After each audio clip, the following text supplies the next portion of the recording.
বাঘ হাজৰিকা কাল্পনিক চৰিত্ৰ বুলি অখিল ভাৰতীয় বিদ্যাৰ্থী পৰিষদৰ এখন সভাত ইতিমধ্যে 2 বছৰৰ আগতে মুখ্যমন্ত্ৰীয়ে কাল্পনিক বুলি কৈছিলে। বাঘ হাজৰিকাৰ পৰিৱৰ্তে নৰা হাজৰিকাই যুদ্ধ কৰিছিলে বুলি কৈছিলে। এতিয়া কথা হ'ল কি, অসমৰ মুখ্যমন্ত্ৰীক তেতিয়াই আমি উজনি অসম মুছলিম কল্যাণ পৰিষদৰ পৰা প্ৰত্যাহ্বান জনাইছিলোঁ যে বাঘ হাজৰিকা যদি কাল্পনিক চৰিত্ৰ হয়, তেনেহ'লে আমাৰ যিবিলাক মহাভাৰত আমাৰ যিবিলাক আহোম বুৰঞ্জীত যে চুৰ বচা দল আছিলে, এজন চুৰ বচা সেনা 100জন আহোম সেনাৰ সমান কাম কৰিছিলে। এই চুৰ বচা দলৰ নেতৃত্বত আছিল বাঘ হাজৰিকা ওৰফে ইছমাইল ছিদ্দিকী।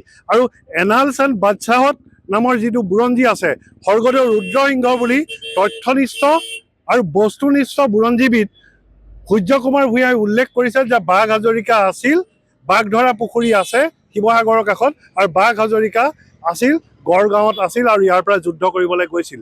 আৰু বাঘ হাজৰিকা যদি কাল্পনিক চৰিত্ৰ, তেতিয়া এনালছ এণ্ড মোগল বাদশ্বাহত আৰু স্বৰ্গদেউ ৰাজেশ্বৰ সিংহ নামৰ বুৰঞ্জীত এজন তথ্যনিষ্ঠ বুৰঞ্জীবিদ ডক্টৰ সূৰ্য কুমাৰ ভূঞাই ইমান মিছা কথা কৈ গ'ল নেকি, সেই বুৰঞ্জীখনো মুখ্যমন্ত্ৰীয়ে বা তেওঁলোকে অস্বীকাৰ কৰিব পাৰিব নেকি? প্ৰথম কথা।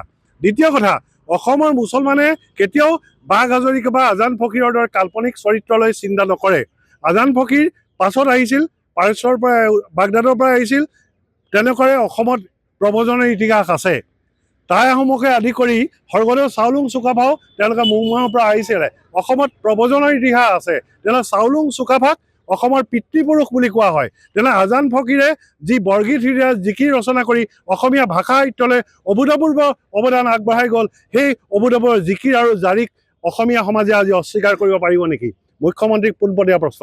আৰু দ্বিতীয় কথা, বাঘ হাজৰিকা যদি কাল্পনিক চৰিত্ৰ হয়, অসমৰ মুছলমান সমাজে কোনো কাল্পনিক চৰিত্ৰলৈ তেওঁলোকে গৰ্ব অনুভৱ নকৰে। সেইকাৰণে 2007 চনত সেই সময় আইন মন্ত্ৰী প্ৰণৱ গগৈয়ে শিৱসাগৰ ভটিয়াপাৰত যিটো লাচিত বৰফুকনৰ প্ৰকাণ্ড প্ৰতিমূৰ্তি নিৰ্মাণ কৰিছিল, তাৰ ঘৰত দা লৈ থকা এজন দাৰিয়া মানুহ, পাগুৰি পিন্ধা মানুহ আছে, সেয়া হ'ল কাল্পনিক বাঘ হাজৰিকা। সৰ্বানন্দ সোণোৱালৰ দিনত গুৱাহাটী ব্ৰহ্মপুত্ৰ পাৰত যিটো স্মাৰক বনাইছে, তাতো এজন পাগুৰি মৰা এজন দাৰিয়া মানুহ আছে, সেয়ে হৈছে কাল্পনিক বাঘ হাজৰিকা।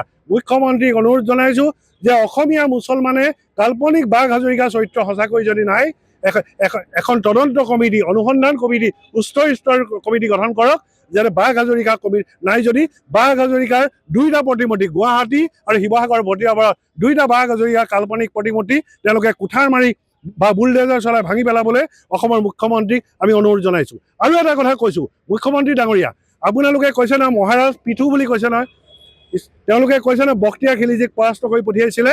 আমি কৈছোঁ, উজনি অসম মুছলিম কল্যাণ পৰিষদে কৈছোঁ, মহাৰাজ পিঠু কাল্পনিক চৰিত্ৰ। কাৰণ কালিদাস বৰাৰ যিখন বুৰঞ্জী আছে, তেওঁ আৰ্লি হিষ্ট্ৰী অফ কামৰূপা, সেই হিষ্ট্ৰীৰ বাদে ৰজা পিঠুৰ কথা ক'তোৱে উল্লেখ নাই। তেনেহ'লে বাঘ হাজৰিকাৰ কথা যদি বুৰঞ্জীবিদ সূৰ্য কুমাৰ ভূঞাক যদি নস্যাৎ কৰি বাঘ হাজৰিকা কাল্পনিক হয়, তেনেহ'লে কালিদাস বৰুৱাৰ যিখন বুৰঞ্জী আৰ্লি হিষ্ট্ৰী অফ কামৰূপা, সেইখনতহে কেৱল আমাৰ উল্লেখ আছে মানে মহাৰাজ পিঠুৰ কথা। তেনেহ'লে আমি মহাৰাজ পিঠুকো অস্বীকাৰ কৰিব লাগিব নেকি ইতিহাসে? সেই কথা আমি উল্লেখ কৰিছোঁ আৰু প্ৰত্যাহ্বান জনাইছোঁ। আপুনি বিচৰা বাতৰি পাব কেৱল নিউজ 18 এপত। নিউজ 18 এপ ডাউনলোড কৰিবলৈ স্কেন কৰক এই QR কোড। গুগল প্লে ষ্টৰতো পাব এই নিউজ 18 এপ।